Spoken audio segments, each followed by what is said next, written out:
దేవుని నామని స్తోత్రములు. మరొకసారి మీ అందరికీ ప్రభు పేట నా హృదయపూర్వక వందనాలు తెలియపరుస్తూ ఉన్నాను. మరి ఎంతో గొప్ప దేవుడు మరొక చక్కని అవకాశం మనకు ఇచ్చారు. ఉపవాస దినాలు 40 పూట్ల ఉపవాస దినాల్లో మరి 7వ రోజు మనకు వేరే రోజున 7వ రోజు ఉపవాస ప్రార్థనలు దేవుడు మనందరం కూడా క్షేమంగా ప్రవేశపెట్టిన విధానాన్ని బట్టి ఇంకా మనల్ని ప్రార్థనతో దేవుడు అభిషేకించాలి. దేవుని పనులు ఇంకా మనం బలంగా ముందుకు సాగాలి. వాళ్ళ తండ్రి అయిన దేవుడు మన చేత అంతకరం కనపరచబడాలి. మన ప్రభువు యేసుక్రీస్తు వారు నిరంతరము మన చేత స్తుతించబడాలి. స్తోత్రార్హుడు ఆయనే, పూజార్హుడు ఆయనే, సమస్త ఘనతకు ఆధారభూతుడు ఆయన. ఘనత అయితే చెందాలంటే ఎవరికి చెందాలి? మన ప్రభువుకే చెందాలి. అందుకని ఆకాశం అందే కానీ భూమి అందే కానీ భూమి కింద సర్వలోకాల్లో కూడా హెచ్చించబడిన నామం అంటే ఏ నామం? యేసు నామం. హల్లెలూయా. ఆ నామాన్ని ఘనపరుస్తూ మహిమపరుస్తూ స్తుతిస్తూ ఆ నామాన్ని బట్టి మనం ప్రార్థన చేసుకొని మన బ్రతుకాలం అంతా మనం కొనసాగిద్దాం. రేపొద్దున ఆ నామమే మన మోక్షానికి కూడా చేర్చేదండి. నిత్య జీవానికి నడిపించగలిగిన శక్తి కలిగిన నామం యేసు నామం అంటే. హల్లెలూయా. కాబట్టి చక్కగా ఈ 7వ రోజు ఉపవాస దినంలో మనం ప్రవేశపెట్టబడ్డాం. బలంగా ఇంకా ప్రార్థన చేద్దాం. పరిశుద్ధ గ్రంథం నుంచి కొన్ని విషయాలు లేఖనాధారంగా మనం చూసినప్పుడు ఒక అంశం నేను మీతో మాట్లాడుతున్నాను. మరి అసాధారణమైన కార్యాలు సాధ్యం అవ్వాలి అంటే, అసాధ్యమైన కార్యాలు సాధ్యం అవ్వాలి అంటే మనం ఏ విధమైన పనులు మనం చేయాలి, అవునా కదా? కాబట్టి మనం దయచేసి అర్థం చేసుకోవాలి. ఒక మాట రివిజన్ చేస్తాను. చెప్పిన 2 విషయాలు మరొకసారి నేను చెప్తాను. దయచేసి మరి శ్రద్ధగా ఆలోచించండి. దేవుడు అంటున్నారు, అసాధ్యమైన కార్యాలు మీ జీవితంలో సాధ్యం అవ్వాలి అంటే ఇవాళ దేవుడు ఇచ్చిన ప్రతి వాగ్దానాన్ని మనం నమ్మాలంటే. లేఖనాలు మనం చూసాం కదా, ఆదికాండం 18 అధ్యాయాలు అని అంటారు కదా, యెహోవాకు అసాధ్యమైనది ఏదైనా ఉన్నదాన్ని ప్రభు అడిగారు కనుక మరి మనందరం కూడా గుండె మీద చేసుకుని చెప్పాల్సిన మాట ఏంటంటే, అవును ప్రభు, నీకు అసాధ్యమైనది అయితే మా జీవితాలు లేదు. హల్లెలూయా. నీకు సమస్తము సాధ్యమని మనం చెప్పాలి. దేవునికి సమస్తము సాధ్యమని మనం ఎల్లప్పుడూ చెప్పేవారు ఉండాలి. దేవుని యొక్క ప్రతి వాగ్దానాన్ని మనము నమ్మేవారు ఉండాలంటే. ఎవరి వాగ్దానం అది? దేవుని వాగ్దానం. దేవుని వాగ్దానం నమ్మాలి. ఆనాటి కాలంలో అబ్రహాం నమ్మారు.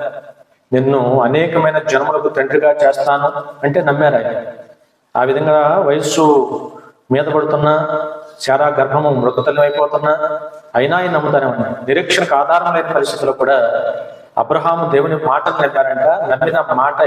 నమ్మిన నమ్మకమే అతనికి నీతిగా ఎంచబడిందంటే. హల్లెలూయా. కానీ హృదయకాలంలో వాక్యం మన అందరి జీవితాల్లో కూడా 100కి 100 పాళ్ళు మనం చేయాల్సిన పని ఏంటంటే మరి మాటను నమ్మాలి.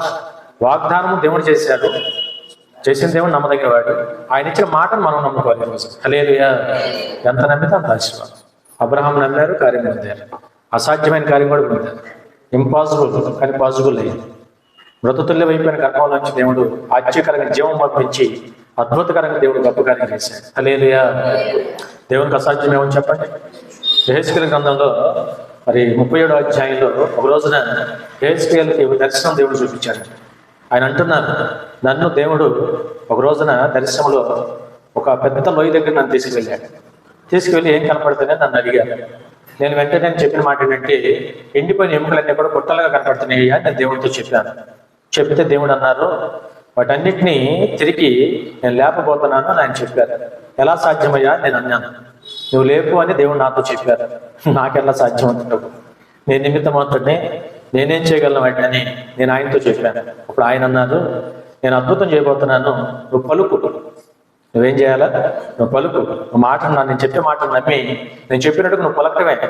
మాట్లాడు. ఎండిపోయిన ఎముకలతో వెళ్ళి ఎండిపోయిన ఎముకలారా అని వారితో మాట్లాడాడు. ఎండిపోయిన ఎముకలతో మాట్లాడితే అంటయ్యా మామూలు జనరల్ అంతయ్యా ఎండిపోయిన ఎముకలతో. కానీ దేవుడు చెప్పాడంటే నమ్ము నా మాటను. నేను చెప్పినట్టుగా ఎండిపోయిన ఎముకలతో నువ్వు మాట్లాడలేదు. కాబట్టి వాళ్ళ యెహెజ్కేలు గొప్పతనం ఏంటంటే దేవుని మాటను నమ్మి దేవుని చెప్పినట్టుగా ఎండిపోయిన ఎముకలతో మాట్లాడటం మొదలు పెట్టాడు. హల్లెలూయా. ఎండిపోయిన ఎముకలారా, ఎవరిని? భాగ్యరత్నం సువర్ణాన్ని పిలిచినట్టుగా ఎండిపోయిన ఎముకలారా, ఇదిగో నా దేవుడు చెప్పమన్నమాట నేను మీతో పలుకుతున్నాను. ఖచ్చితంగా మీరు నరాలు అది చూసినప్పుడు ఎముకలన్నీ కూడా ఆ విధంగా గుట్టగా పడిన ఎముకలన్నీ కూడా ఇదిగో ఒక చోటకి పేర్చబడింది అని ఆయన పలకంగానేనంట. మొట్టమొదటి జరిగింది ఏంటి తెలుసా? గుట్టలుగా పడిన ఎముకలన్నీ కూడా ఒక స్ట్రక్చర్ ఏర్పడిందంటే. ఏ ఎముక ఎక్కడ ఉందో తెలియదు కదా, అవునా కదా? కాబట్టి ఏ ఎముక ఎక్కడతో ఆ విధంగా ఎముకలన్నీ కూడా వీడి చూసినప్పుడు చెయ్యేమో ఎక్కడ ఉండొచ్చు, ఇంకోటి కాలేమో ఎక్కడెక్కడ ఉండొచ్చు. లోయలో గుట్టలుగా ఇశ్రాయేలు యొక్క ఎముకలు పడవైపడ్డాయి, అవునా కదా? కాబట్టి దేవుడు చేసిన దేవుడు చెప్పమన్నట్టుగా యెహెజ్కేలు వాటితో మాట్లాడి కానీ మొట్టమొదటి జరిగింది ఏంటంటే స్ట్రక్చర్ అంతా ఏ ఎముక ఆ స్ట్రక్చర్ అంతా మన గూడంతా కూడా ఒక చోటకి చేర్చబడింది అంటే. తర్వాత అయ్యా మరి నేను చెప్పినట్టు చేశాను, మరి ఏం జరిగింది? ఎముకలన్నీ కూడా స్ట్రక్చర్లుగా ఏర్పడినాయి. తర్వాత మరొకసారి వాటికి రక్తము మాంసము కలుగులాగున నువ్వు ప్రార్థన చేయమని పలకమని ప్రభు చెప్పారండి. ఇవన్నీ ఆయనే చెప్తున్నాడు యేసుక్రీస్తు గారు. హల్లెలూయా. ఆ ప్రకారం దేవుడు నాతో చెప్పగా నేను మళ్ళీ వెంటనే ఆ ప్రకారం పలికాడు లేదా? నమ్మాడు, పలికాడు. కాబట్టి ఈరోజు ఆ ప్రకారం నేను పలుకుగా వెంటనే అవన్నీ కూడా మరి చూసినప్పుడు మాంసము, నరాలు, ఎముకలు, చర్మంతో కప్పబడి ఒక ఆకారం వాటికి వచ్చింది. హల్లెలూయా. ఒక ఆకారం వచ్చింది. దేవుడు మళ్ళీ వచ్చి నాతో అన్నారు, నీకేం కనపడుతుంది? సమస్తం కూడా అక్కడ ఉన్న ఎముకల గూళ్ళన్నీ కూడా ఆకారాలు ధరించుకొని సమస్త మాంసం చేత నింపబడి చర్మం ధరించుకొని రెడీగా ఉంది. జీవం ఉందా అని నన్ను అడిగారు ఆయన. జీవం లేదయ్యా నేను అన్నాను. జీవం ఉందా అని ఆయన నన్ను అడిగితే జీవం లేదయ్యా వాటిలో అని నేను చెప్పాను. వెంటనే దేవుడు నాతో అన్నమాట ఏంటంటే ఊపిరితో మాట్లాడమంటాడు దేవుడు. ఇప్పుడు ఎవరితో మాట్లాడాలి? ఊపిరి, నువ్వు వచ్చి ఈ శరీరములన్నీ కూడా ఊపిరి పోయమని ఊపిరితో నువ్వు పలుకు జరుగుతున్నట్టు దేవుడు. వెంటనే దేవుడు చెప్పిన మాటను బట్టి జీవముతో ఊపిరిని మరి ఆ విధంగా ఊపిరి ఇది వచ్చి వీళ్ళందరి మీదకి మరి వారి యొక్క ఆ శరీరంలోకి జీవాన్ని పంపించమని ఊపిరితో నేను మాట్లాడితే వెంటనే వాక్యం 37 వచ్చాయి. వెంటనే ఆ యొక్క సర్వ శరీరములన్నీ కూడా ఊపిరి పోసుకొని లెగిచ్చే సర్వ సైన్యముగా మారి అంటే హల్లెలూయా, హల్లెలూయా. ఎంత అద్భుతమండి, ఎంత ఆశ్చర్యకారం. దేవునికి అసాధ్యమే ఉంది, మరి దేవునికి సమస్తము సాధ్యం ఈరోజు. అందుకనే దేవుని వాగ్దానాన్ని, దేవుని మాట నమ్మాలి వద్దా? నమ్మాలి. అబ్రహాం నమ్మారు. ఈ రోజున నేను అనేకమైన జన్మలను తండ్రిగా చేస్తానంటే ఆ మాట నమ్మాడు. అసాధ్యం అనుకున్న కార్యం కూడా సాధ్యపరుచుకొని వాళ్ళ అబ్రహాం చేసిన గొప్ప పని ఏంటంటే నిజంగా అక్కడ గొప్ప మాట, అవిశ్వాసానికి చోటివ్వలాయిన, సందేహానికి చోటివ్వలాయిన. ఈనాటి ఉపవాస దినాల్లో వాక్యమైన మనందరి జీవితాల్లో కూడా ఏ కార్యము ఇవాళ మనం అంశాల వారికి చక్కగా పేపర్ మీద రాసిచ్చారు. ఈ అంశాలన్నీ కూడా ఈ సంవత్సరం తప్పక మన జీవితాల్లో నెరవేర్చాలి. దేవుడి మేలులు మనం పొందాలి. నూతన సంవత్సరం వచ్చేటప్పటికి నూతన అనుభవాలు మన జీవితాలు పొందాలి అంటే ఈ రోజున మనం చేయాల్సిన పని ఏంటంటే ఎక్కడ అవిశ్వాసాన్ని కానీ సందేహాన్ని కానీ చోటు ఇవ్వకూడదు. హల్లెలూయా. నమ్మటమే మనం చేయాల్సిన పని. ఏం చేయాలి? మనం వాక్యం ఉంది కదా, నమ్ముకునే వల్ల అయితే నమ్మవారికి సమస్తం కూడా సాధ్యమైన వాక్యం చెల్లిస్తాం. కాబట్టి ఆ ప్రకారం మనం నమ్మగలిగితే అద్భుతం దేవుడు చేస్తాడు. ఈరోజు అబ్రహాం నమ్మారు, అద్భుతం జరిగింది. దేవుడు అసాధ్యం అనుకున్న కానీ సాధ్యం చేసి చూపించారు. ఋతుతుల్యం అయిపోయిన గర్భం నుంచి కూడా దేవుడు బిడ్డను పుట్టించాడు. లేఖనాలు మనం చూసాం. ఈ విధంగా దేవుని యందు విశ్వాసం నుంచి మాటను నమ్మి వాగ్దానాన్ని నమ్మటం వల్ల వాళ్ళ అబ్రహాం అంట విశ్వసించుడి చేత బలం పొందుకున్నాడు అంటే హల్లెలూయా. అంటే విశ్వాసం ద్వారా ఏం కలిగింది? బలం వచ్చింది. నమ్మటంలో బలం ఉందంట. మీరేమంటారు? మామూలుగా శరీరానికి ప్రతి మానవుడు కూడా తింటే బలం వస్తుంది, అవునా? లోకంలో జనరల్గా చెప్పి తింటే బలం వస్తుంది. కానీ ఈ రోజున దేవుని బిడ్డలైన వారికి దేవుని యందు విశ్వాసం ఉంచడం వల్ల కూడా బలం పొందుకోవచ్చు అంటే హల్లెలూయా. లేఖనాల్లో ఉంది కదా, యెహోవా కోసం ఎదురు చూచువారు నూతన బలం, దేవుడు నూతన బలం ఇస్తాడు ఈరోజు. కాబట్టి ఆ ప్రకారం మన ఆత్మీయ జీవితాలు మనం కొనసాగించే వారిగా ఉంటాం. అందుకనే మరి అటువంటి మరి నమ్మిక కలిగి మన ఆత్మీయ జీవితాలు కొనసాగించాలి. తప్పక మన దేవుడు మనకు తోడే ఉంటాడు. లేఖనాల్లో ఉంది కదా, విశ్వాసం లేకుండా దేవుడికి ఇష్టడవుట అసాధ్యం. కాబట్టి ఈ రోజు నమ్మి మన ఆత్మీయ జీవితాలు మనం కొనసాగిస్తాం. ఈ రెండో అంశం, టైం ఎక్కువ కడుతుంది కదా, రెండో అంశం మాట్లాడుకుంటే అసాధ్యమైన కార్యాలు మన జీవితాలు సాధ్యం అవ్వాలంటే నేను ఒక మాట అన్నాను. లోకాసువార్త 18వ అధ్యాయంలో విసుగుదల లేని విధవరాలి యొక్క ఉపమానం ప్రభు చెప్పారు. విసుగుదల లేకుండా నిత్యము ఎలా ప్రార్థన చేయాలని దానికి దేవుడు ఒక ఉపమానం చెప్పాడు. నిత్యము ప్రార్థన చేయాలి. వాళ్ళు ఏ కార్యం మన జీవితాల్లో సాధ్యపరచబడాలన్నా, ఏ మేలులు మనం పొందాలన్నా నిత్యము ప్రార్థన. ఎప్పుడో చేసి కాదు. వాళ్ళ జీవితకాలం అంతా దేవునితో మనకి వడపడి కాదు.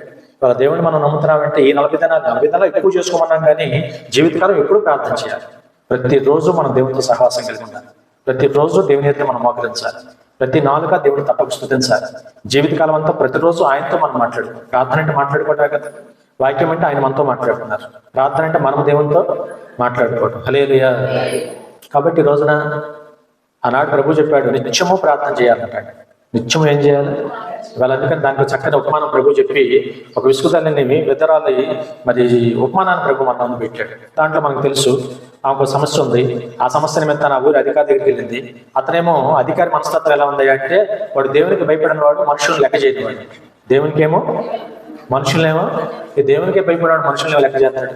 మనుషులు కూడా లెక్క చేయని ఒక న్యాయాధిపతి, మళ్ళీ ఏ పతి అట్లాంటి వాడు న్యాయాధిపతి పోస్టులో ఉన్నాడు. లోకం అదే జరుగుతాం.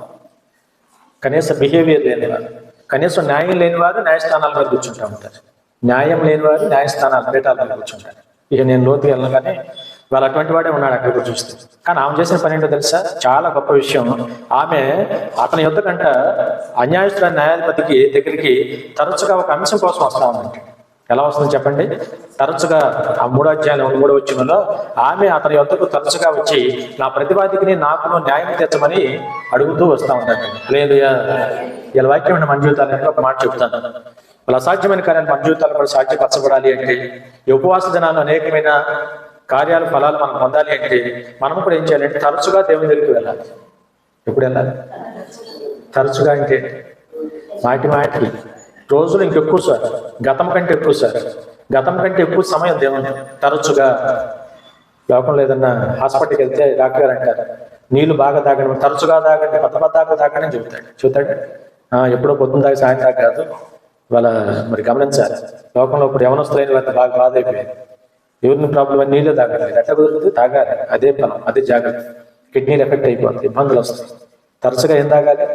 ఆరోగ్యం బాగుండాలంటే తరచుగా నీళ్ళు తాగాలి. ఈ ఉపవాస దినాలకు నేను అన్నాను, ఉమ్మెంగిన ఉపవాసాలు వెయ్యి వస్తుంది మనకి. అంత కఠినమైన ప్రాణాలు ఆయాసపరచుకోవాల్సిన ప్రార్థనలు కాదు. తరచుగా నీళ్లు తాగాలి. లిక్విడ్ డైట్ తీసుకుంటూ ఉపవాసాలు చేయాలి. ఏ డైట్? లిక్విడ్ డైట్ తీసుకుంటూ ఉపవాసాలు మనం చేస్తే మంచిది మన జీవితాలు. తరచుగా న్యాయాధిపతి దగ్గరికి న్యాయం కోసం వెళ్తున్నాయి. తరచుగా వెళ్తుంది, న్యాయం కోసం వెళ్తుంది. కాబట్టి అక్కడ మనం చూసినప్పుడు లేఖనాలు చూస్తాం, అతడికి కొంతకాలం అంట ఒప్పకపోయాడని బైబిల్ సెలవిస్తాం. తర్వాత అక్కడ వాక్యం చూసాం కదా, ఈ విధవరాలు నన్ను తొందర పెట్టుచున్నది అధికారం అనుకున్నాడు. ఏమని? నేను దేవునికే భయపడను, ఎవరిని లెక్క చేయను, ఏమేంటి నన్ను ఎంత తొందర పెడతా ఉంది? ఆ విధంగా విసుగు విరామం లేకుండా నేను ఎప్పుడు చెప్తాడు పద్దాలు వస్తా ఉంది. ఈమె నన్ను తొందర పెట్టుచున్నది కనుక ఆమె వచ్చి మాటికి వచ్చి నన్ను గోజాడుకుంటున్నట్లు. ఆమె చేసిన మరొక మంచి పని ఏంటి? మాటికి వస్తుంది, తరచుగా వస్తుంది, న్యాయం చేయమంటుంది. ఇవన్నీ మనం కూడా దేవుని దగ్గర చేయాలా? తరచుగా వెళ్ళాలి, న్యాయం కోరుకోవాలి. ఏం కోరుకోవాలి? న్యాయం కోరుకోవాలి. మూడోది గోజాడాలి. దేవుని ఎదురు మనం కూడా ఏం చేయాలి? గోజాడి ప్రార్థన చేసుకోవాలి. అయ్యా సహాయం చేయ ప్రభా, నాకు, నా కుటుంబానికి, నా బిడ్డలకి, నా ఆరోగ్యానికి, నా ఆత్మీయ జీవితాన్ని, నా కుటుంబ, నా పరిస్థితులు అన్నిటికీ అయ్యా నువ్వు సహాయం చేయమని దేవుని దగ్గర గోజాడే ప్రార్థన చేసుకోవాలి. ఈ 40 దినాల ఉపవాసాలు మరింత ఎక్కువ, మరింత తరచుగా, మరింత సమీపంగా దేవుని ప్రార్థన చేసే మనసు మనం కలిగినప్పుడు కార్యం తప్పనిసరిగా దేవుడు చేస్తాడు. ఈరోజు హల్లెలూయా. ఇవాళ అటువంటి అన్యాయస్తుడే ఆమె చేసిన 3 పనులు అతను మెప్పించింది, అతను మార్పు తీసుకొచ్చింది. నిజమే కదా? ఒకటి తరచుగా వస్తుంది, రెండోది న్యాయం చేయండి బాబు అని అడుగుతుంది, మూడోది ఆయన్ని మాటికి వచ్చి మాటికి గోజాడుతుంది.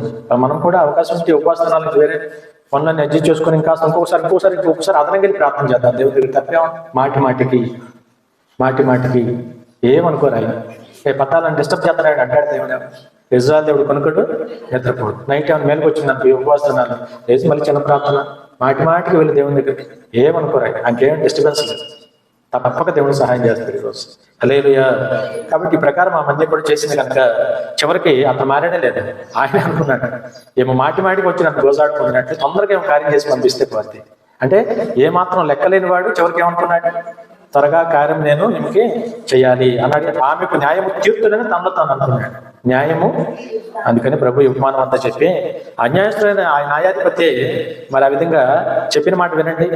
మరి అతని మనసులో ఏముంది? నేను తొందరగా ఇతనికి ఏం చేయాలి? ఈమెకి న్యాయం చేయాలి. అట్లాంటి ఉపమానం ప్రభు చెప్పి అంటున్నారు. వాళ్ళ దేవుడు మనల్ని ఏర్పాటు చేసుకున్నాడు, అనుమానం లేదుగా. హల్లెలూయా. దేవుడే మనల్ని ఏర్పాటు చేసుకున్నాడు, దేవుడే మనల్ని కోరుకున్నాడు, దేవుడు మనకు గొప్ప రక్షణ ఇచ్చాడు. వాళ్ళ దేవుని ప్రేమను బట్టి మనం మారాం ఈరోజు. అవునా కదా? దేవుని ఏర్పాటు చేసుకున్నాడు కాబట్టి ఆయన ఏర్పాటులోకి వచ్చాడు ఈరోజు. అవునా కదా? ఈరోజు అందుకని ఈరోజు మనం ప్రభు అంటున్నాడు, దేవుడు ఈ రోజున తాను ఏర్పాటు చేసుకున్న తన బిడ్డలైన వారి దేవారాత్రులు నన్ను గురించి మొదలుపెడితే నేను వారికి త్వరగా న్యాయమో తీర్చనా అని ప్రభు అడుగుతున్నాడు ఈరోజు. హల్లెలూయా. ప్రభుత్వం మాట్లాడారు అక్కడ వారి విషయమే కదా ఆయన దీర్ఘశాంతం చూపుతున్నాడు. ఎవరి విషయం? నమ్ముకున్న వారి విషయమే. దేవుని చేత ఏర్పాటు చేసుకున్న దేవుని బిడ్డలైన వారు నిరంతరం దేవారాత్రులు మనం పెట్టాలి. ఏ రాత్రులు? మాటికి తరచుగా గోజాడటం. చూడండి ఆ పదాలు చూడండి ఎంత బాగా, ఎన్ని నోట్ చూసుకుని అండర్లైన్ చూసుకోండి. తరచుగా మాటికి గోజాడటం. అవునా? దేవారాత్రములు ఇలా ఉపవాస దినాలను మనం మరి దేవుళ్ళు గడపగలిగితే, ప్రార్థన చేసుకోగలిగితే తప్పక మరి అద్భుతం జరగడానికి అవకాశం. హల్లెలూయా. ప్రభు అంటున్నమాట అర్థం చేసుకొని అన్యాయస్తుడే న్యాయం చేసినప్పుడు నిజంగా న్యాయవంతుడైన మీకు న్యాయం చేయనా? త్వరగా న్యాయం చేస్తాను, త్వరగా మీకు న్యాయం జరిగేలాగా నేను చూస్తాను. కాబట్టి ఈ రోజున వాక్యం మన అంత జీవితాల్లో కూడా నేను అదే అన్నాను, కాస్త గడ్డు సమస్యలు ఏమన్నా ఈ ఉపవాస దినాల్లో కన్నీటి ప్రార్థన చేసుకుంటే ప్రతి ప్రార్థనకి దేవుడు జవాబిస్తాడు. హల్లెలూయా. ప్రతి పరిస్థితులు తప్పక దేవుడు మరి పరిస్థితులు సానుకూలం చేయడానికి అవకాశం ఉంది. కాబట్టి మనం కూడా అధికంగా ముందుకెళ్తాం. మరొక మాట, లేఖనాలు మనం గమనిస్తే ఆలోచన చేస్తే మరి చూడండి, మార్కు సువార్త 11వ అధ్యాయంలో 24వ వచనం చూడండి. మార్కు సువార్త 11వ అధ్యాయం 24వ వచనం. అందుచేత ప్రార్థన చేయనప్పుడు మీరు అడుగుతున్న వాటిని ఎలా పొంది ఉన్నామని నమ్ముడి, అప్పుడు కలుగునని మీతో చెప్పుచున్నాను. హల్లెలూయా, హల్లెలూయా. చూడండి, అసాధ్యమైన కార్యాలు సాధ్యం అవ్వాలి అంటే ఏం చేయాలి? మనం ప్రార్థన చేయాలి. మొదట నమ్మాలి. మొదట ఈ ప్రార్థనే కాకుండా ఈ మధ్య నేను అన్నాను, ఉపవాస ప్రార్థన మరింత శ్రేష్టమైందని నేను మీతో చెప్పాను. ఏ ప్రార్థన? ఉపవాస ప్రార్థన. అందుకని ఈ రోజున ఉపవాసం ఉంటే సరిపోదు, ప్రార్థన చేయాలి. ప్రార్థన చేస్తే సరిపోదు, ప్రార్థన చేసేటప్పుడల్లా కూడా ఏమైతే మనం అడుగుతున్నామో వాటిని నేను పొందుకుంటున్నాననే సానుకూలమైన మనసుగా. హల్లెలూయా. 3 అంశాలు చెప్తున్నాను. మొదటి అంశము వాగ్దానం నమ్మాలి. 2వ అంశము నిత్యము ప్రార్థన చేస్తూ మాటి మాటికి గోజాడుతూ తరచుగా దేవుని దగ్గరికి వెళ్ళాలి. 3వ అంశం ఏంటంటే ఇక్కడ మనము ప్రార్థన చేయడమే కాదు, ప్రార్థన చేయనప్పుడల్లా కూడా నేను పొందుకుంటాను, ఆ దేవుడు నాకు ఇస్తాడు, నేను పొందుకుంటాను, ఆ దేవుడు నాకు ఇస్తాడనే పాజిటివ్నెస్ ఉండాలి. సానుకూలమైన మనస్సు అంటారు దాన్ని. ఏ మనసు? ఇప్పుడు మనం ఏదన్నా వెళ్ళి ఒక పని ఒకరిని అడుగుతున్నామంటే ఖచ్చితంగా అక్కడ పని అవుతుంది అనుకుంటే అడుగుతాం. సువర్ణ ఏదైనా ఒక పని నేను అడిగితే, ఆ బిడ్డ నేను అడిగితే కాదందో ఏమైనా సరే మాట పోనీయకుండా నాకు తిరిగి నేను అడిగితే నాకు చేస్తుంది ఇస్తుంది అన్నప్పుడు నేను అడుగుతాను. అది దేవుడి రోజు ఆయనకు అసాధ్యమే ఉంది, ఆయన చేయలేదేమో. వాళ్ళు ఖచ్చితంగా అటువంటి దేవుడి దగ్గర మనం వెళ్తున్నప్పుడు మనం కూడా ఏం చేయాలంటే సానుకూలమైన మనసు ఉండాలి. రోజు ప్రార్థన చేయనప్పుడల్లా ఏమైతే అడుగుచున్నవన్నీ కూడా ఆయన వల్ల నాకు దొరుకుతున్నవని నమ్మి ప్రార్థన చేస్తే నువ్వు పొందుకుంటావని బైబిల్ సెలవిస్తుంది. హల్లెలూయా. మీకు తెలుసు కదా వాక్యం, హెబ్రీ 10:11, విశ్వాసం లేకుండా దేవుడికి ఇష్టం ఒకటి అసాధ్యం.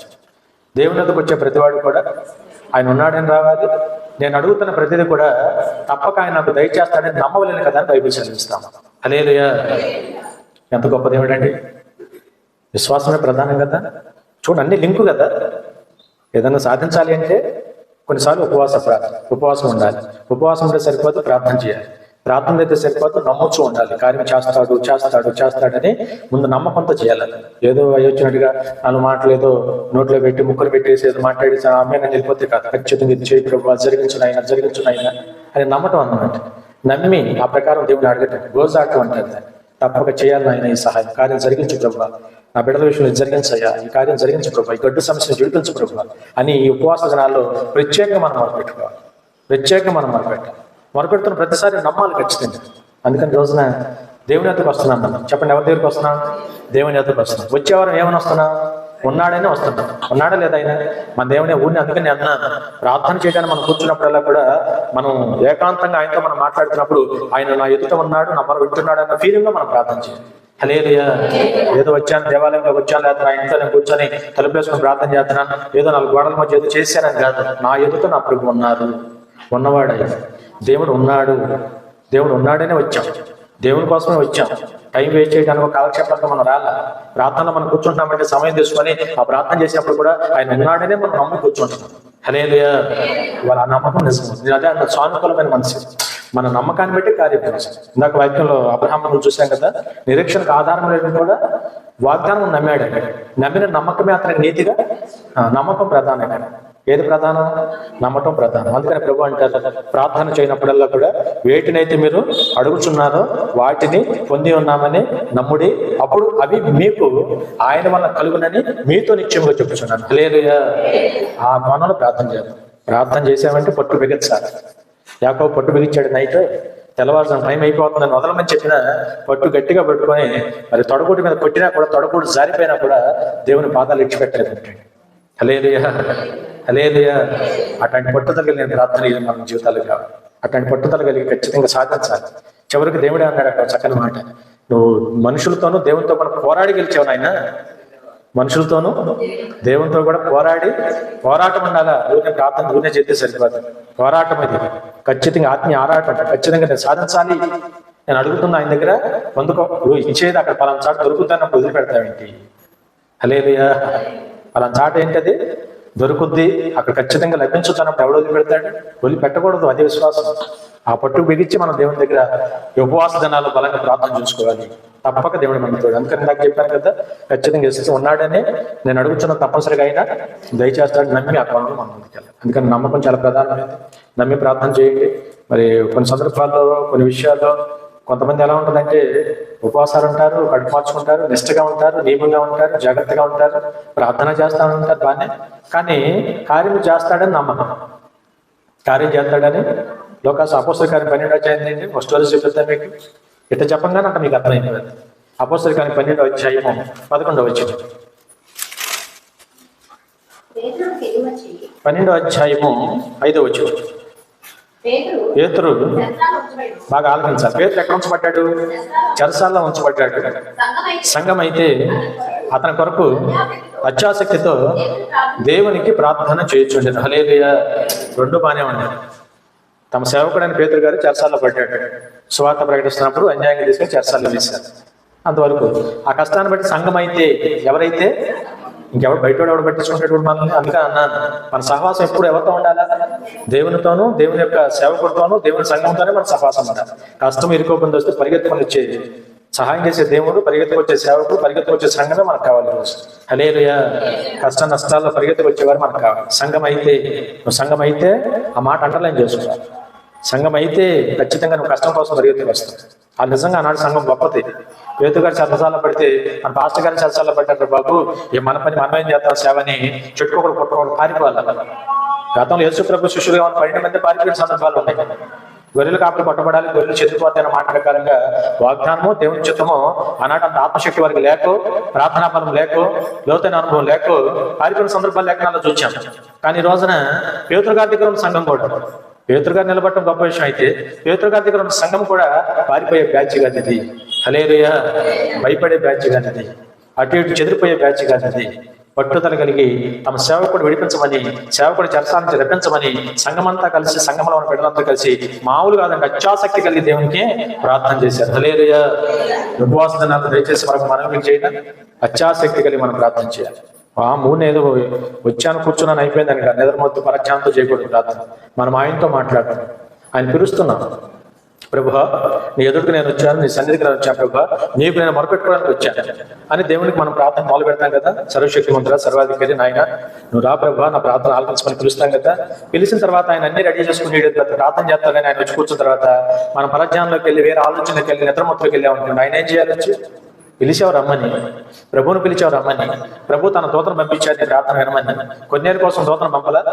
కొన్నేళ్ళు నీ ప్రార్థన వినపడిందని దేవునికి చెప్పలా? ఇవాళ మనం దేవుని దగ్గర ప్రార్థన చేయడానికి కూర్చున్నప్పుడు ఇవాళ మనం తన దూతను దేవుడు మన ఎదురుకు పంపించి మనం ఆహ్వానించిన పెదప దేవుడు తన దూతను పంపించి మనం ఏదో ప్రార్థన చేసేద్దామని దూత ఎదురు చూస్తుంటే మనం ఈ లోపు నిద్రలో పోయాం.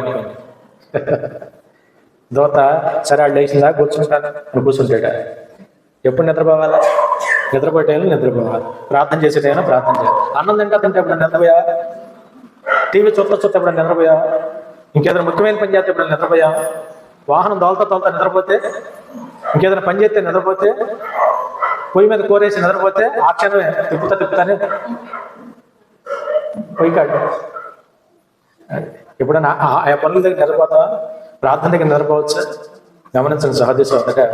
పైగా దూతను ఆహ్వానించి, వాళ్ళ దేవుని ఆహ్వానించి మరి ఆ విధంగా సన్నిధికి వచ్చి మనం కూర్చున్నప్పుడు చురుకుగా ప్రార్థన చేయాలి, విశ్వాసంతో ప్రార్థన చేయాలి, నమ్మకంతో ప్రార్థన చేయాలి, అత్యాసక్తి కలిగి ప్రార్థన చేయాలి. హల్లెలూయా. ప్రార్థనలో ఆసక్తి ఉండాలి, ప్రార్థనలో అత్యాసక్తి కలిగి ఆ కార్యం పొందాలి ప్రభుత్వం, ఆ సమస్య విడిపించాలి ప్రభుత్వం. మా పాస్టర్ గారిని విడిపించిన ఆయన, మా పేరు గారిని రప్పించు ప్రభుత్వం. మా పాస్టర్ గారిని లేకపోతే మేము ఎలా నిలబడతాం ప్రభుత్వం? మాకు నడిపించే నాయకుడు మాకు దూరం అయితే మేమేం చేయాలి ప్రభు అని అత్యాసక్తి కలిగి సంఘం అంతా కూడా దేవుని ఎదుట ప్రార్థన చేస్తూ ఉన్నారంటే. హల్లెలూయా. ఎంతవరకు బాగుంది. పళ్ళ గుద్దేలాగా ప్రార్థన చేశారు. తర్వాత 11వ వచనం చూద్దాం. మొత్తానికి పేతురు గారు వీళ్ళంతా సంఘం చేసిన ప్రార్థన దేవుని చిత్తము, పేతురు గారు కూడా సంఘానికి పని ఉందని దేవుని సంకల్పము ఇంతేగా కారణాలు. ఈ కారణాలు బట్టి పేతురు గారిని దేవుడు తన దూతను పంపించి చెరసాల బద్దలు కొట్టి సంఖ్యలు విడగొట్టి పేతురు గారిని చక్కగా దగ్గరుండి దూత తీసుకొచ్చి దగ్గర ఆ యొక్క మరి బజారమ్మ ఆ దగ్గర ఇంటి దగ్గర దాకా వచ్చి పంపించి వెళ్ళిందంటే హల్లెలూయా. గొప్ప అద్భుతం జరిగిందా లేదా? సంఘ ప్రార్థన కావచ్చు, పేతురు గారి విశ్వాసం కావచ్చు, దేవుని కృప కావచ్చు, మొత్తానికి కార్యం జరిగిందా లేదా? ఆ రాత్రి కాల సమయంలో అద్భుతంగా పేతురుని దేవుని చెరసాల నుంచి బయటికి తీసుకొచ్చాడు, బంధకాలు తెగ్గొట్టాడు, సంఖ్యలు విడగొట్టాడు, క్షేమంగా పేతురు గారిని సంఘం దగ్గర చేర్చాడు. పేతురు గారు తెలివి వచ్చింది. పేతురు గారికి ఏమొచ్చింది? తెలివి వచ్చి ప్రభు తన దూతను పంపి అవును యువతులను ప్రజలు ఉద్దేశించిన వాటన్నిటి నుండి కూడా తను తప్పించి ఉన్నాడని ఇప్పుడు నిజంగా తెలియనని అనుకునేను ఆలోచించుకొని అతడు మారు పెరగల మరి ఇంటికి అక్కడ అనేకులు సంఘమంతా చేరి ప్రార్థన చేస్తుంటారు. హల్లెలూయా. పేతురు గారికి ఏం తెలిసింది తెలుసా? ఖచ్చితంగా మరి హేరోదు చేతిలో నుండి యూదులను ప్రజలు నాకు చేయి నిర్దేశించిన వాటి నుంచి నన్ను తప్పించాడు దేవుడు. మరి దేవుడు ఏదైనా కార్యం జరిగితే మన ప్రార్థన ఫలం మనకు లభిస్తే ఆయన మనకి ఏం చేశాడు ముందు మనకు తెలవాలా వద్దా? ఒక అంశం కొరకు మనం ప్రార్థన చేసినప్పుడు కనిపెట్టుకుని ప్రార్థన చేయడం ఎంత ఇంపార్టెంట్, ఆయన చేసిన కార్యమును గ్రహించడం కూడా అంత ఇంపార్టెంట్. కార్యం ఏం చేయాలా? ఇప్పుడు ఆయన ఏమో కార్యం చేశాడు, మనం గ్రహించకపోతేట మనం ప్రార్థన చేస్తే మన ముందు మూట వేసాడు, మూట తీసుకోవడం చేత పోతేట అడుగుడి, వెతుకుడి, తట్టుడి, అడుగు ప్రతివాడు. ఉందా 4 విషయాలు? అడుగుచున్నాను ప్రభు అన్నాడు, అడుగుడి మీకు ఇవ్వబడినాను, వెతికితే దొరుకుద్ది అన్నాడు. అడిగిన కార్యాన్ని ఏం చేసుకోవాలి? వెతకాలి. వెతికితే సరిపోద్దా? తట్టుకొని తీసుకోవాలి. తట్టి ఇప్పుడు పాత నిబంధనలో తెల్లారేపటికి దేవదూతలతోని ఆహారం వారి ఇళ్ళ ముందు దొరికించాడు దేవుడు. కురిపించాడు లేదా? తట్టి తీసుకోవాలి లేదా? దేవుడు వచ్చి నోట పెట్టకండి ఏంట మాట చూస్తారు. దేవుడు వచ్చి నోట పెట్టడుగా. తట్టుడి తీయబడు, తట్టుడి అందుకని తట్టి తీసుకోవాలి. ఇంకోటి నేను అంటున్నాను, ఎవడన్నా మనం తలుపు తీయాలనుకో మనం తట్టాలిగా. తలుపు తడితే నేను మీ ఇంటి ముందుకు వచ్చాను, పావుగంట నుంచున్నాను, గంట నుంచున్నాను, నువ్వు తలుపు తీయలేదు, వెళ్ళిపోయాను. ఇదేంటి? నువ్వు వచ్చావసరం నేను కలగలవా? వచ్చినోడు ఏం చేయాలి? ఇప్పుడు ఏంటి మనసొస్తారు? వచ్చినోడు తలుపు తట్టడావా లేకపోతే నాన్ డిస్టర్బ్ అవుతారా? నుంచో గంట నుంచి వెళ్ళిపోతావా? ఇక్కడ సిద్ధప్పలాగా ఉన్నాడు, ఎంగలప్పలాగా ఉన్నాడు. సిద్ధప్ప గారు ఏప్ప ఎంగలప్పలాగా ఉన్నాడు. వచ్చినాడు తలుపు తట్టాలిగా, నువ్వు వచ్చావసరం కలవాలిగా. ఇప్పుడంటే కాలింగ్ బెల్లు అని అనుకోండి, ఏదో బెల్లో తలుపో గడో ఏదో ఉంటుందిగా, తలుపు తట్టాలి వద్దా? ఎవరింటికి వెళ్ళి మనం ఏమంటా? మీ ఇంటికి వచ్చానండి, గంట నుంచి నన్ను వెళ్ళిపోయాను ఎవడంటే అంటాడు. అంటే మనం ఎంత ఎంగలప్పలో వాళ్ళకి అర్థం. కాబట్టి తడితేనే తీయబడుద్ది. వాళ్ళ సహోదర వాక్యం అంటే మన అందరి జీవితాల్లో కూడా గమనించాలి, అర్థం చేసుకోవాలి. వాళ్ళ దేవుడు అద్భుతం చేశాడు, వాళ్ళ దేవుడు చేసిన కార్యాన్ని పేతురు గారు గ్రహించాడు. హల్లెలూయా. గ్రహించాలి. రెండో విషయం అంటాడు చక్కగా, ఇప్పుడు నాకు ఆ కార్యం జరిగిందని నేను పూర్తిగా తెలుసుకున్నాను, ఇట్లా ఆలోచించుకొని నా సంఘం ఎక్కడ ఉందని వెతుక్కుంటే ఎక్కడ పరిగెత్తాడైనా? దేవుని బిడ్డలు ఎప్పుడు ఎలా ఉండాలి తెలుసా? దేవుని దగ్గరికి పరిగెత్తాలి. సేవకుడు సంఘం దగ్గరికి, సంఘము సేవకుడి దగ్గరికి, అందరం కలిసి దేవుని దగ్గరికి. హల్లెలూయా. అవునా కదా? మనందరం కలిసి ఎక్కడికి? దేవుని దగ్గర పరిగెత్తాలి. అందరం ఎప్పుడు కూడా ఇదే కోరుకోవాలి. వాళ్ళ పేతురు గారు తన ఇంటికి పోవాలా, తనకి ఇల్లు ఉంటుందిగా, ఇంటికి పోవాలా. ఎక్కడ పోయాడు చెప్పాలి? ఎక్కడ పోయాడు? సంఘం దగ్గరికి పోయాడు. సంఘం అంతా ఎక్కడ ఉండాలి? అక్కడికి వెళ్ళిపోయాడు. అది మనం ఆసక్తికి వెళ్ళిపోయాం. సహోదరుడా, ఎప్పుడు కూడా సంఘం అంటే ఆ ప్రాణం పెట్టేవాళ్ళు ఉంటారు. సంఘం కొరకు తాపత్రయపడాలి. సంఘం గొప్పది. వ్యక్తిగతంగా మంచి గొప్పవాడు కాదు. ఎవరు గొప్ప? సంఘం గొప్పది. సంఘం గొప్పదని ప్రభువే చెప్పారు. సంఘము దేవుని బండ మీద కట్టిన సంఘం, అది ఎవడు తీసిరేడు. మరొక మాట, చక్కని మాట, ఈ సంఘం ఎదుట మరణం యొక్క పాతాలకు ద్వారాలు కూడా నిలవలేమని చెప్పాడు. పాతాళం యొక్క ద్వారాలు కూడా దాని ఎదుట అంత శక్తివంతమైనది సంఘం ఈరోజు. హల్లెలూయా. అందుకనే ఉపవాస దినాల మనందరం కూడా ఉపవాసాలు చాటించుకొని ఊరినే కూర్చోకుండా, అందుకని మరీ ప్రతినాడు చెప్పాను, ఏ మాత్రం అవకాశం ఉన్నా ఈ 40 రోజుల్లో రావడానికి ప్రయత్నం చేసుకోండి. ఒక గంటన్నర అడ్జస్ట్ చేసుకొని పరిగెత్తుకొని వచ్చి కలిసి మనం ప్రార్థన చేస్తే, మరి కలిసి అత్యాసక్తి కలిగి ప్రార్థన చేస్తే అద్భుతం జరగలా? నమ్మితే కార్యం దొరుకుతుంది తప్పనిసరి. హల్లెలూయా. తర్వాత ఆ కార్యం మనకు దేవుడు చేశాడని మనం గ్రహించాలి అని నేను చెబుతున్నాను. కావాలని అడగడం ఒక ఎత్తు, నమ్మడం ఒక ఎత్తు. నమ్మిన తర్వాత ఆ కార్యం జరిగిన తర్వాత నా ప్రభు నాకు ఈ కార్యం చేశాడన్న సంగతి మనకు తెలవాలి, గ్రహించుకోవాలి. సరే, వాళ్ళ ఇంటికి వెళ్ళాడు. మరి అక్కడ చూస్తాను, వెళ్ళి తలుపు తట్టాడు. పేతురు గారు కూడా తట్టాల్సిందేగా. నేను రాత్రే వచ్చాను అనలేదుగా. ఆయన కూడా వెళ్ళి ఏం చేశాడు? తలుపు తట్టాడు. చదువు.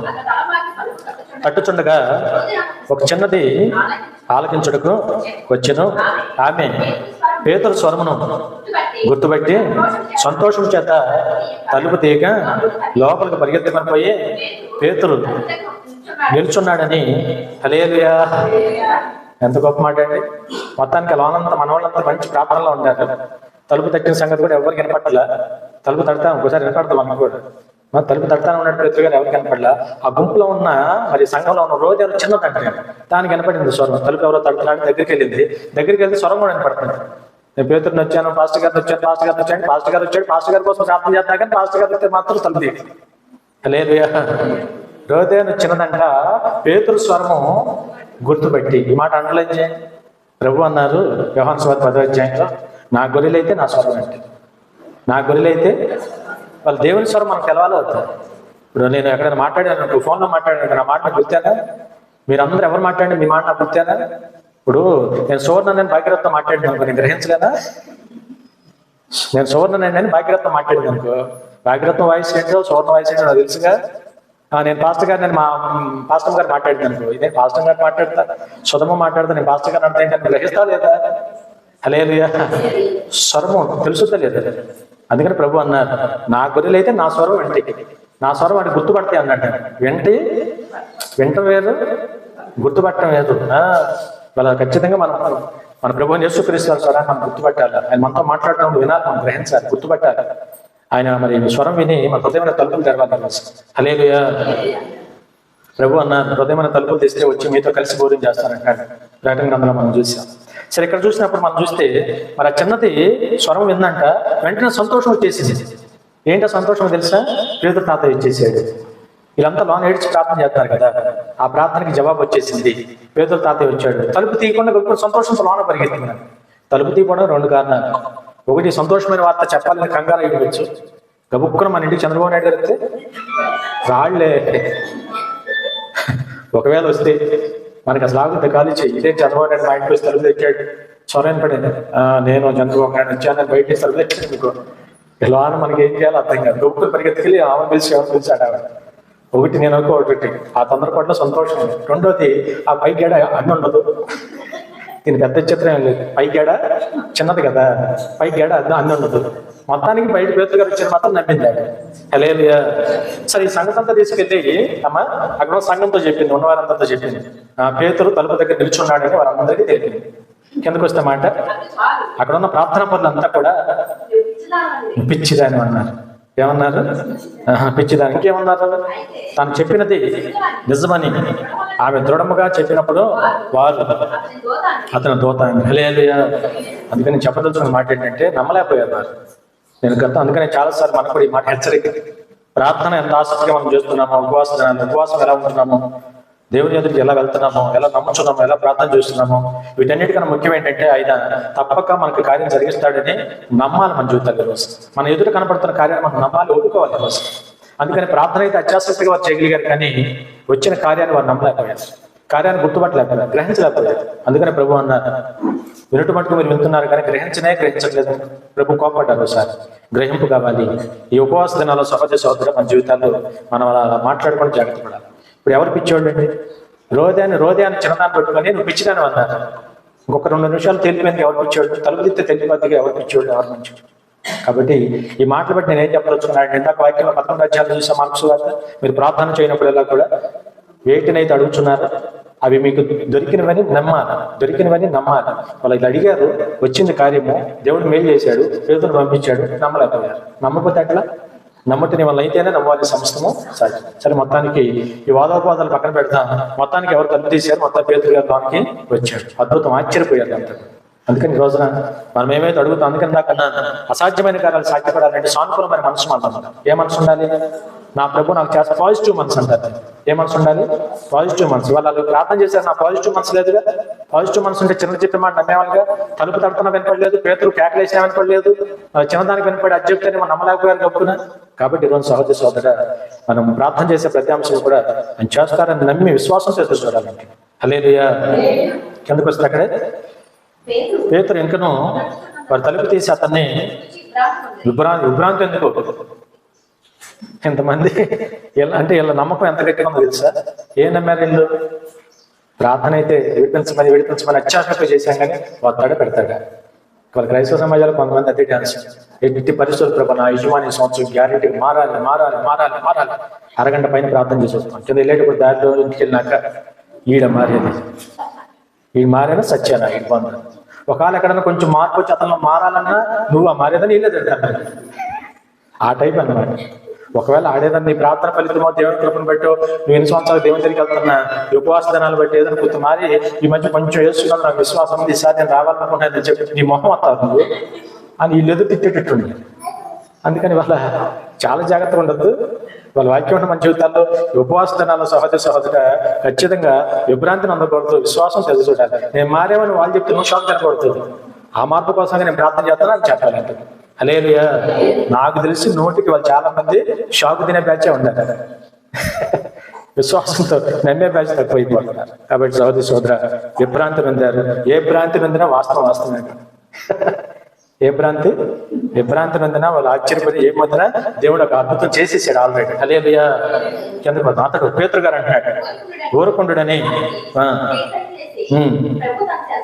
ఎలాగో తీసుకొని వచ్చినా వివరించి సహోదరులకు తెలియజెప్పుడని చెప్పి బయలుదేరి ఎంత చక్కని మాట్లాడండి. హల్లెలూయా. సంగతులన్నీ వారికి తెలిపి ఎలా దేవుడు తను విడిపించుకుంటూ వచ్చాడో ఆ సాక్ష్యం అంతా వివరంగా వారితో చెప్పాడా లేదా. కాబట్టి ఈరోజు సహోదర మరి తప్పనిసరి మనకు నమ్మి జాగ్రత్తగా ఈ ఉపవాస దినాల్లో మరి అడుగుతున్నవి పొందుకున్న మనం నమ్ముతాం. తప్పక మన దేవుడు మనకు సహాయము చేయును గాక. హల్లెలూయా. అట్టి నమ్మకంతో దేవుడు మనల్ని నింపును గాక. నమ్ము ప్రతిదీ మనకు సాధ్యమవును గాక. అట్టి నమ్మకంతో దేవుడు మనం బలపరచును గాక, భద్రపరచును గాక. ఆయన కృప నిరంతరం తోడే ఉంటుంది గాక. హల్లెలూయా. మరొక మాట యోహాను సువార్త 11వ అధ్యాయం చూడండి 40వ వచనం. 11:40.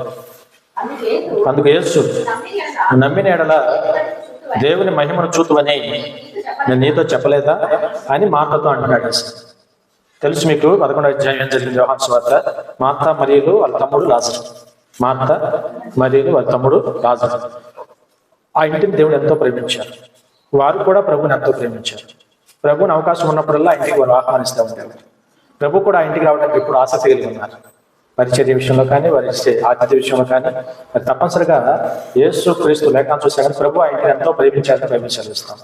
లాజర్ను కూడా ఎంతో ప్రేమించాడంటే దేవుడు. హల్లెలూయా. కొన్ని కారణాల చేత లాజర్ జబ్బుపడి మరి అనారోగ్య పరిస్థితిలో ఉన్నప్పుడు ప్రభు వర్తమానం పంపించారండి. ఇలా మరి లాజర్ రోగి ఉన్నాడు, వచ్చి ప్రార్థన చేయమంటే మరి ప్రభు ఎందుకో ఆలస్యమైంది. ఆ ఒక్క ఆలస్యం కాస్త 4 దినాలు అయిపోయింది. 4 దినాల తర్వాత శిష్యులు ఎదురు చూస్తూ ఉంటారు. నువ్వు ఇంకా కథగా ఏంటని ఎదురు చూస్తుంటే 4 రోజులు అయిన తర్వాత మరి పలానా చోటకు మనం వెళ్దామని, లాజర్కి వెళ్దామని బయలుదేరాం. అప్పుడు శిష్యులకు వస్తే అనుకున్నాను, సందేహపడ్డారు.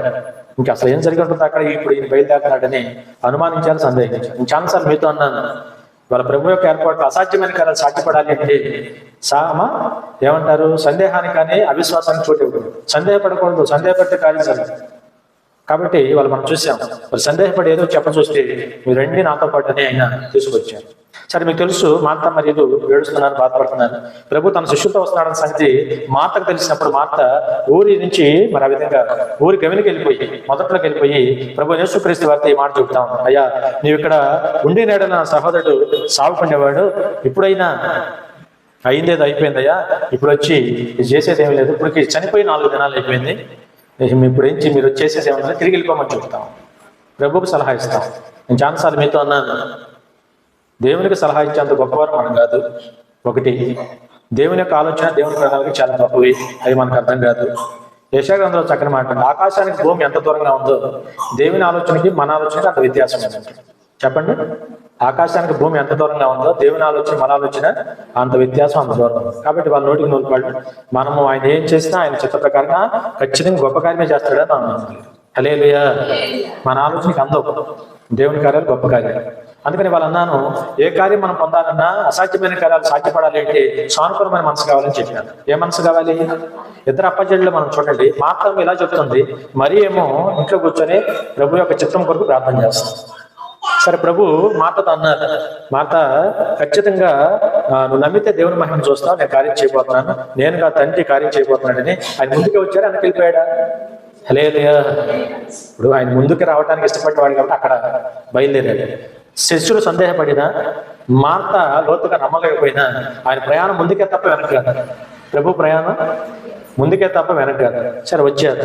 వెంటనే ప్రభు అయిన యేసుక్రీస్తు వారు వచ్చారన్న సంగతి మరీ తెలుసుకొని వచ్చి ఆయన పాదాల మీద పడి కన్నీరు గాడ్చి ఏడ్చిందంట. కన్నీరు గాడ్చి ఏడ్చింది, మొరపెట్టుకుంది, గోసాడింది. కానీ నువ్వు వెళ్ళిపో ప్రభు అనలాగా. మార్త ఏముంది? ఉన్నారు మీరు ఇక్కడ? మార్త ఏముంది? నువ్వు వెళ్ళిపోయా, ఇంకా ఇది పని అయిపోయింది వెళ్ళిపోమా. మరి ఏముంది? ఏమో ఆయన ఏం చేయడానికి వచ్చాడు మనకేం తెలుసని ఆయన పాదాల దగ్గర కూర్చొని గోసాడి ప్రార్థన చేస్తాడు. హల్లెలూయా. దేవుని బిడ్డలైన వారు దేవునికి అలా కావాలి. మన సొంత ఆలోచన, సొంత అభిప్రాయాలు కాదండి. రోజున భక్తులు ఏమంటారు? నా సొంత అభిప్రాయం కంటే నేను దేవుని మాట ఎక్కువగా ఎంచానని చెప్పాడు ఒక సందర్భంలో. ఎవరి మాట ఎక్కువగా ఎంచాడు? అందుకనే సామెతలో చక్కని మాట అన్నాడు, మన సొంత అభిప్రాయాలు కాదు, మనం సభాభిప్రాయాలు కాదు. ఈరోజు ఎవరి మాట ఎక్కువ ఎంచాలి, ఎవరిని గౌరవించాలి, ఎవరిని మహింపరచాలి, ఎవరి మాట నమ్మాలి. ఈ రోజున అది రోజు మరీ ఆ పని చేసింది. తర్వాత మనకు తెలుసు ఏం జరిగిందో. ప్రభు యేసుక్రీస్తు వారు అక్కడ అందరూ చూస్తుండగా మరి అవన్నీ అందరూ బాధపడుతుంటే ఆయన బాధపడ్డాడు. ఆ బాగా నచ్చిన మాట. ఇవాళ మనం బాధపడుతుంటే ఆయన ఏమి సంతోషించేవాడు కాదు. వాక్యంలో పై వచ్చినాలు చాలా ఉన్నాయి, చదువుకోండి. మరి ఆ విధంగా మరియ కానీ మిగతా అందరూ కూడా అక్కడ మరి ఏడ్చుతున్నప్పుడు 33వ వచనం చూడండి. ఆమె ఏడ్చుటయు ఆమెతో కూడా వచ్చిన యూదులు ఏడ్చుటయు యేసు చూచి కలవరపడి ఆత్మలో ములుగుచున్న అతను ఎక్కడ ఉంచితరని అడగగా వచ్చి చూడమని యేసు కూడా. హల్లెలూయా. పరిశుద్ధ గ్రంథమైన బైబిల్లో అతి చిన్న వచ్చినవంట 11:35 రాసిపెట్టుకొని కావాలి. 11 యోహాను సువార్త 11:35 అతి చిన్న వచ్చింది. ఏంటంటే యేసు కన్నీళ్ళు విడిచాడు. అదే వచ్చింది యేసు. చెప్పండి అందరూ యేసు. అందుకనే దేవుని బిడ్డల సంఘాలు ఎలా ఉండదు చెప్పండి. దేవుని బిడ్డల దేవుడు శరీరంలో అవయవాలతో వచ్చాడు. సంతోషించే వారితో సంతోషించమన్నాడు, ఏడ్చే వారితో ఏడవమన్నాడు, కష్ట సుఖాలు పంచుకోమన్నాడు. అవతలవాడి కష్టం ఇస్తే నువ్వు నవ్వటం కాదు, అవతలవాడి సంతోషం ఉంటే ఆయన బట్టి నువ్వు ఏడవటం కాదు. రివర్స్ కాదు మనం చేయాల్సి. నేను చాలాసార్లు సంఘాలు నేను దేవుని బిడ్డలైన వారు ఎప్పుడు ఎలా ఉండాలంటే శరీరంలోని అవయవాలతో మనం పోల్చాడు కనుక శరీరంలోని అవయవాలు ఏ శరీరంలోని అవయవానికి కష్టం వచ్చిన బాధ వచ్చిన శరీరం అంతా బాధపడితే అవయవం ఉంటే బాధపడతాం, శరీరం అంతా బాధపడుతుంది కదా. అలాగే రోజున దేవుని బిడ్డల సంఘాలు ఎలా ఉండాలంటే దేవుని బిడ్డలు ఎవరికే కష్టం వచ్చిన అందరం ఆ బాధను పంచుకొని అందరం ఆ బిడ్డ కోసం వెలుగెత్తి ప్రార్థన చేయాలి. హల్లెలూయా. ప్రభువు యేసుక్రీస్తు వారు దైవ కుమారుడు అయ్యి మనిషి కుమారుడుగా వచ్చి ఆత్మశక్తి పొందుకొని ఈ రోజున ఒక మనిషి కోసం కన్నీళ్ళు విడిచాడంటే ఎంత గొప్ప విషయం ఏంటంటే. వారి కన్నీళ్ళు ఈయన కూడా కన్నీళ్ళు కలిపడలేదు. వారు ఏడుస్తుంటే ఈయన కూడా ఏడ్చాడు లేదు. ఏడ్చేవారిని చూసి మనం నవ్వచ్చా? ఏడ్చేవారితో ఏడవాలి, నవ్వేవారితో నవ్వాలి. ఎంత చక్కని మాట చెప్పాడు. అందుకని ఈ రోజున అది కన్నీళ్ళు విడిచి ఆయన కూడా కాసేపు బాధపడి ఆ తర్వాత అద్భుతం చేయడం మొదలుపెట్టాడు. హల్లెలూయా. అందరూ చూస్తుండగా చెప్పిన మాట ఖచ్చితంగా మరి ఎవరైతే సమాధి మీద గుహలో పెట్టారు కదా, సమాధిలో ఎక్కడైతే ఎవరైతే ఆ విధంగా రాయి వేశారో ఆ రాయిని మనం ఆజ్ఞాపించినప్పుడు మళ్ళీ మాట వచ్చి మళ్ళీ చెప్తుంటే 39వ వచనం చదవండి. యేసు రాయి తీసివేయడని చెప్పగా మరి సహోదరుని మార్త, ప్రభువా అతడు చనిపోయి 4 దినాలు అయిందే, ఇప్పటికీ వాసన కొట్టునని యేసుతో చెప్పాను. అందుకు యేసు నమ్మిన ఎడల దేవుని మహిమను చూతుమని ఇప్పటికే ఒకసారి నీతో చెప్పాక మళ్ళీ నాకు అడ్డం వస్తా ఏంటి? హల్లెలూయా. కొంతమంది అదొక అలవాటు, అడ్డం వస్తా ఉంటారు. అది మంచి కోసం లేకపోతే ఏమో తెలియదు. వాళ్ళు యేసు ప్రభు ముందే చెప్పారు ఒకసారి దారి మధ్య నువ్వు ఊరికి ఎవరికి వచ్చినప్పుడు చెప్పారు, నువ్వు నమ్ము దేవుని మహిమను చూస్తావని చెప్పారు. మళ్ళీ రాయి తీసేమని ఆయన కార్యం చేయడం మొదలు పెడితే మళ్ళీ ఆపండి. హల్లెలూయా. ఇప్పుడు దైవసేవకులు ప్రసంగం చేస్తున్నారు, నాకైతే పని ఉంది నువ్వు ఆపుని వెళ్ళిపోవాలంటారా? అదేంటమ్మా ఇదేంటి నీ పని ఉంటే నువ్వు లేచి వెళ్ళిపో, ఆపే ప్రసంగం నేను వెళ్ళిపోవాలంటే ఇది మరీ బాగుంది. ఆయన కార్యం చేసి రాయి తీసేమని ఆయన ప్రార్థన చేసి అద్భుతం చేయడానికి ఆయన సిద్ధపడి కలిగితే ఆగాగయ్యా అంటే ఎక్కడ చూస్తే నమ్మపోతే నోరు మూసుకొని కూర్చో, నమ్మితే నువ్వు కూడా స్తుతించు. హల్లెలూయా. నమ్మితే నువ్వు కూడా ఏం చేయాలా? అయ్యా ప్రభు యేసుక్రీస్తు చేస్తున్న కార్యం బట్టి తండ్రి యేసు పలుకుతున్న ప్రతి మాట నెరవేర్చయ్యా, అద్భుతం చేయ ప్రభు, నువ్వు కూడా కలిసి ప్రార్థన చేయాలి. నమ్మలేదనుకో మౌనం ఏం జరుగుతుందో వెయిట్ అండ్ సీ చూడు ఏం జరుగుతుందో ఆలో ఆగి చూడు ఒకసారి అదన్నా చేయాలి. అది ఇది కాకుండా ఆయన ఆగమంటావేంటి? ప్రభు కాస్త గట్టిగానే చెప్పారు. ఇప్పుడు ఒకసారి చెప్పాను నీకు, ఇప్పటికి ఒకసారి చెప్పాను కదా, నువ్వు నమ్మితే ఎవరి మహిమ చూస్తావు. నేను ఎందుకంటే నీతో చెప్పలేదా అంటే దానికి అర్థం ఒకసారి చెప్పాను ఇప్పుడు నేను ఒకసారి చెప్తే వినకపోతే రెండోసారి ఏమన్నా ఇప్పుడు ఒకసారి చెప్పాను లేదా అది లేదు. ఇప్పుడు ఒకసారి నీతో చెప్పాను కదా, నువ్వు నమ్మితే ఎవరి మహిమను చూస్తా? దేవుని మహిమను చూస్తా అని చెప్పి దేవుడు నీకు తెలుసు కదా ఎంత అద్భుతం చేశాడు. అందుకనే మరి అందరూ చూస్తుండగా తండ్రి అయిన దేవునికి, అయ్యా నువ్వు ఎల్లప్పుడూ నా మరి వెలుచున్నందుకు ఇవాళ యేసు ప్రభువులో పాజిటివ్ మనసు ఉంది, సానుకూలమైన మనసు ఉంది. నేను ఈ కార్యం చేయగలను, 4 దినాల తర్వాత కూడా ఆ విధంగా చనిపోయిన లాజర్ని నేను బ్రతికించగలని విశ్వాసంతో నా తండ్రి ఇది చేయగలని సానుకూలమైన మనసు దాన్ని కార్యం చేస్తాను. హల్లెలూయా. సానుకూలమైన మనసు ఉంది, పాజిటివ్. వేరే ఈ రోజున మనం చేసే ప్రతి పనిలో కూడా పాజిటివ్ ఉండాలి, సాధ్యమన్నారు. మనం ముందు అసలు మనం నమ్మాలి. మనం నమ్మకుండా ఆయన ఏం చేస్తాడు? ప్రభు అంటాడు, అదే నమ్మటం వల్ల అయితే. యేసు ప్రభు కూడా ఏమైనా అనుమానించాడా? తండ్రికి మొదలుపెట్టుకుంటున్నాడు, అయ్యా నేను ఖచ్చితంగా నమ్ముతున్నాను, ఎన్నోసార్లు నా ప్రార్థన ఆలకించావు, ఎన్నోసార్లు నేను మనం చేస్తే అయ్యా నా ప్రార్థనకు జవాబిచ్చావు, మరొక మార్లు అందరూ చూస్తున్నా, ఈ జనసమూహం అందరూ చూస్తుండగా ఈ అద్భుతం జరిగించమని సానుకూలమైన మనసులో తప్పక తండ్రి చేస్తాడని ఉద్దేశంతో ఆ విధంగా తండ్రికి ప్రార్థన చేసి లాజరును పిలుస్తున్నాడు. హల్లెలూయా, హల్లెలూయా. తండ్రికేమో ప్రార్థన చేశాడు, కిందకు వచ్చి ఏం చేశాడు? లాజరు బయటికి రమ్మని. మనం కూడా అలా ఉండాలి. ప్రార్థన చేశామంటే ప్రార్థన తర్వాత సమస్యను గద్దించాలి, సమస్య పోనాలి మన జీవితాలు, సమస్య వదిలిపోమని గద్దించాలి. ఈ కార్యం జరుగుద్ది అని మనం పలకాల వద్ద పలకడానికి కావాల్సిన సానుకూలమైన మనసు మాట్లాడాలి. ఖచ్చితమైన పాజిటివ్ మనసు ఈరోజు ప్రభు నేర్చుకృష్ణ రావడం ఉంది. ఇంకా అక్కడ ఉన్న వాళ్ళు ఎవరికో తెలుసా? పాజిటివ్ కలిగిన మనసు మరియమ్మకు ఉంది, మార్తమ్మకు లేదు, వచ్చిన మన బెదర్స్కి లేదు. ఉందా? బెదర్స్ అంటే శిష్యుడికి నాకు తెలిసి ఆ మనసు ఏం లేదు అక్కడ. ఆ సిచ్యువేషన్ అంత పద్దాలన్నిటికీ పొలం మాట. ఆ సిచ్యువేషన్లో వాళ్ళకి ఆ సందేహమే, మార్తకి సందేహమే. కానీ ఒక్క నమ్మింది ఒక వ్యక్తి అంటాడు, మరీ నమ్మింది. హల్లెలూయా. ఖచ్చితంగా ఆయన ఏదో చేయడానికే వచ్చారు, ఆయన ఏదో చేయడానికే వచ్చారు, ఆయన ఏదో చేస్తారు. చేయడానికే వచ్చారు, చేస్తారు. చేయడానికి ఆయన సమర్థుడు. 3 విషయాలు, అవునా కదా? ఏదో చేయడానికి వచ్చారు, ఆయన చేస్తారు. చేయడానికి ఆయన తప్పనిసరిగా సమర్థుడు. నమ్మింది నిజంగా. ప్రభు నమ్మారు, తండ్రిని వేడుకున్నారు, అద్భుతం చేశారు. లాజరు బయటగా మనకు పిలిచారు, రాయి డొల్లించారు. అక్కడ ఉన్నవారు పేత్రవసంలో కట్టబడిన లాజరు మరి ఆ విధంగా ఆ ప్రకారంగా లేచి బయటకు వచ్చాడు. హల్లెలూయా. లేచి బయటికి నడుచుకుంటూ వచ్చేసాడంటే శవమైన 4 రోజుల తర్వాత కంపు కూడా తన దేహంలోంచి జీవం వచ్చేసి. దేహంలోకి ఏమొచ్చింది? ప్రభు మాటలో ఉంది ఆ శక్తి. ఆయన మాటే జీవం కలిగిన మాట. ప్రభు అందుకు అన్నాడు, జీవాధిపతి అన్నాడు బైబిల్. ఏ పతి అయినా జీవానికి అధిపతి అయినా. ఆ జీవం ఆయన మాట పలకగానే ఆ జీవం అతనిలోకి వెళ్ళింది. మరి లాజరు స్వస్థపడబడి లాజరు మరి ఆ విధంగా ప్రాణం పోసుకొని జీవం పోసుకొని పేతవస్త్రం చేత కట్టబడి బయటకు వచ్చాడుగా మనం చూసాం. వెంటనే ప్రభు ఏమన్నారు తెలుసా? ఆ విధంగా అతని ముఖమును కొన్ని రోమాలు కట్టబడినందుకు యేసు అతని కొన్ని కట్టులన్నీ మీరు వెళ్ళిప్పండి. హల్లెలూయా.